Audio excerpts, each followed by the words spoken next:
Você já aprendeu muita coisa sobre corte. Corte total, corte parcial, corte composto, meio corte. Também já estudou a representação em seção, que é semelhante à representação em corte. E aprendeu como se interpretam desenhos técnicos mecânicos com representação de encurtamento, o que requer a imaginação de cortes em peças. Mas você não aprendeu tudo sobre cortes.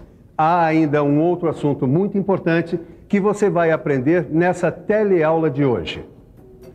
Na teleaula de hoje você vai saber o que é omissão de corte, vai entender quando e como aplicar a omissão e vai ver muitos exemplos de desenhos técnicos com omissão de corte. Agora preste muita atenção que a nossa teleaula de hoje está apenas começando. Posso falar uma coisa? O desenhista errou, cara. Escuta aqui, que discussão é essa, hein, rapaziada? Que bom que você chegou, Silva. Dá uma olhada nesse desenho aí, cara. Sim, o que é que tem esse desenho? Ué, você não me falou que é um grande observador? Dá uma olhada. Sim, já estou olhando. O que é que ele tem de errado? Olha aqui, Silva, presta atenção. Esse triângulo aqui da figura não está achurado e faz parte do corte. Devia estar achurado, concorda? Certo. Acho que o desenhista esqueceu. Não, o desenhista não esqueceu de nada. Foi um esquecimento meu. Aliás, foi uma omissão minha. Peraí, omissão? Você? Por quê? É que eu deixei de falar a vocês sobre a omissão de corte. Omissão de corte?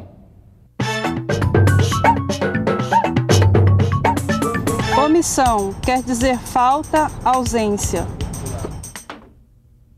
Isso quer dizer que nas representações com omissão de corte, as achuras são parcialmente omitidas. Como é isso? É justamente o que nós vamos explicar.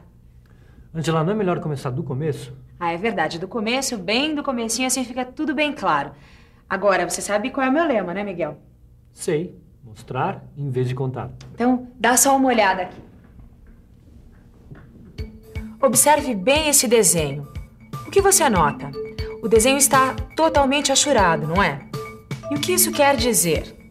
É que o corte atingiu totalmente as partes maciças da peça.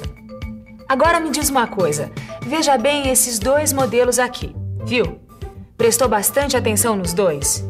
Então responda. Qual dessas duas peças corresponde à vista em corte anterior, a primeira que apareceu na tela? É difícil, não é? Fica complicado dizer à primeira vista qual das peças atingidas pelo corte está representada na vista achurada, pois as áreas atingidas pelo corte são semelhantes.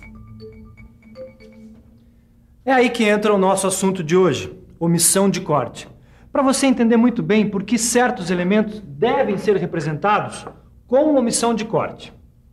Repare nessas duas escoras aqui.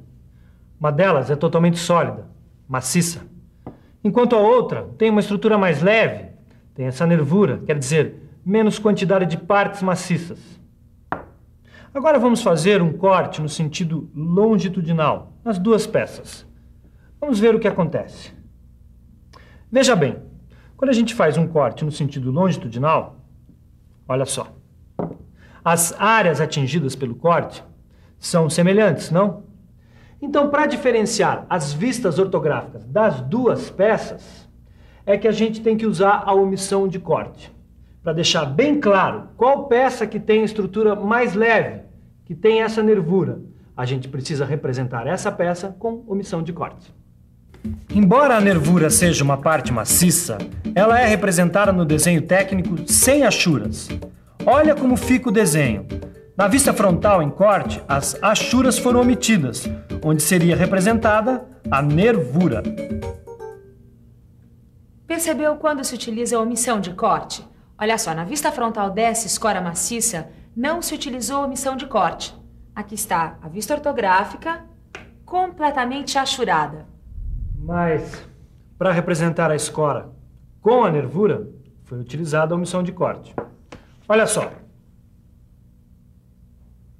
Representando a nervura com omissão de corte, não se fica com a impressão de que a peça com nervura é tão maciça quanto a outra. Bom, afinal de contas, não é tão difícil assim entender quando a gente precisa da omissão de corte. É, eu também entendi que a omissão de corte serve para diferenciar uma peça maciça de uma outra que tenha, por exemplo, uma nervura. Mas será que toda peça com nervura é representada pela omissão de corte?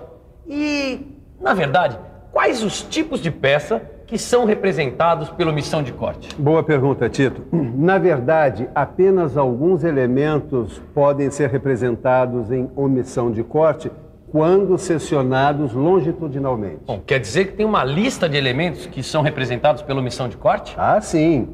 Como sempre, esses elementos são indicados pela ABNT. Espera aí que eu vou mostrar aqui para vocês alguns desses elementos.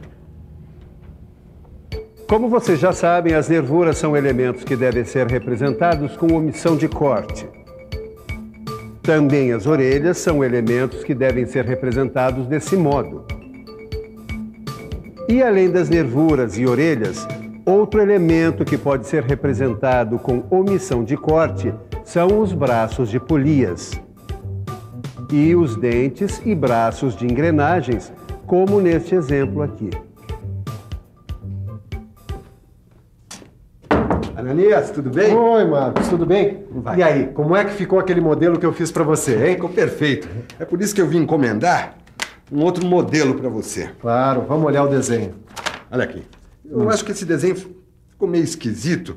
Olha, você não acha que faltou achurar essa parte triangular aqui, ó? Não, é que está representado com omissão de corte. Sabe, quando uma peça apresenta uma nervura como essa aqui, ela é representada dessa maneira mesmo. Ah, é? Não sabia disso, não.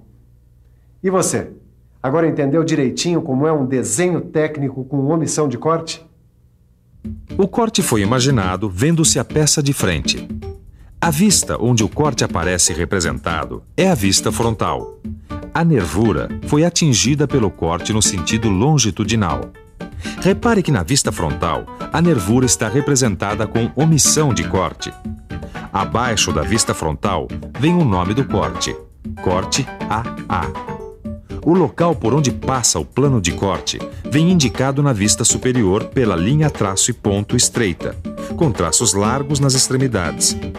As setas apontam a direção em que foi imaginado o corte. As letras ao lado das setas identificam o corte. A vista lateral aparece representada normalmente, da maneira como é vista pelo observador. Mas lembre-se de uma coisa, a nervura só é representada com omissão de corte quando é atingida pelo corte longitudinalmente. Agora, Ângela, não seria interessante dar outros exemplos de cortes longitudinais? Ah, boa ideia. Eu tenho aqui no computador um ótimo exemplo. Dá só uma olhada. Observe esta peça em perspectiva. Repare bem nas nervuras. Vamos imaginar que a peça foi atingida por um plano de corte longitudinal vertical para poder analisar as nervuras. Olha só, numa representação normal de corte, toda a área maciça atingida pelo corte deveria ser achurada, como mostra esse desenho, você está vendo? Só que esta representação dá uma ideia falsa da estrutura da peça, você não acha? Então é necessário imaginar a omissão de corte na nervura longitudinal. Você não acha que assim a gente tem uma ideia mais clara da estrutura? E olha agora as vistas ortográficas. A vista representada em corte é a vista frontal. E nela, a nervura atingida longitudinalmente pelo corte é representada com omissão de corte. A nervura transversal é representada achurada. E agora imagine a mesma peça cortada ao meio por um plano de corte transversal. Nesse caso, a vista atingida pelo corte é a lateral. A nervura longitudinal deve ser representada achurada, porque foi atingida transversalmente pelo corte. E a nervura transversal deve ser representada com omissão de corte. Repare nas vistas ortográficas da peça cortada pelo plano transversal. Olha a vista lateral representada com omissão de corte. E por fim, imagine outra possibilidade. A mesma peça cortada por um plano de corte longitudinal horizontal. Tanto a nervura longitudinal como a nervura transversal foram atingidas pelo corte no sentido transversal. Nesse caso, não há necessidade de representar as nervuras com omissão de corte. No desenho técnico, as duas nervuras devem ser achuradas, como nesta vista superior. Bom, essa história de omissões de corte em nervuras Tudo bem, eu já entendi. Agora, e nos outros elementos? Por acaso você tem alguma coisa para mostrar pra gente aí, Silva? Ah, tenho sim. Beleza, hein? Mas eu sabia. Aqui. Deem uma olhada nessas polias. Agora, reparem bem que as estruturas das polias são diferentes. Essa aqui possui braços. Tudo bem. Agora, essas aqui são as duas polias seccionadas. Numa representação normal, as duas polias ficariam semelhantes. Querem ver? Olha aqui. Nossa. E parece a mesma peça, sem tirar nem pôr. Por isso, os braços da polia são representados com omissão de corte no desenho técnico. Olha aqui. Poxa, é o mesmo processo das nervuras. Agora dá para ter uma noção mais real da estrutura da peça. Exato. Essa é a função da omissão de corte. Dar uma ideia mais real, a mais aproximada possível da estrutura da peça e tornar o desenho técnico mais preciso. E isso serve também para outros elementos como dentes e braços das engrenagens e as orelhas. Hoje eu aprendi bastante coisa. Bom, por isso mesmo, eu acho que está na hora de uma revisãozinha. Você não acha? E atenção, se liga aí que é hora da revisão. Na teleaula de hoje, você aprendeu o que é omissão de corte e como ela possibilita dar uma ideia mais precisa de peças que possuem elementos como nervuras, orelhas, braços e dentes. Viu também que no desenho técnico as achuras são omitidas quando aqueles elementos são atingidos longitudinalmente pelo corte, embora correspondam a uma parte maciça da peça. Aprendeu que apenas alguns elementos devem ser representados com omissão de corte, como as nervuras, orelhas, braços de polias e dentes e braços de engrenagens. Agora você já sabe como ler e interpretar desenho técnico mecânico com omissão de corte. Mas para que esse conhecimento se transforme em prática, é necessário treinar bastante. Como? Resolvendo os exercícios que acompanham o seu livro. Bons estudos e até a próxima!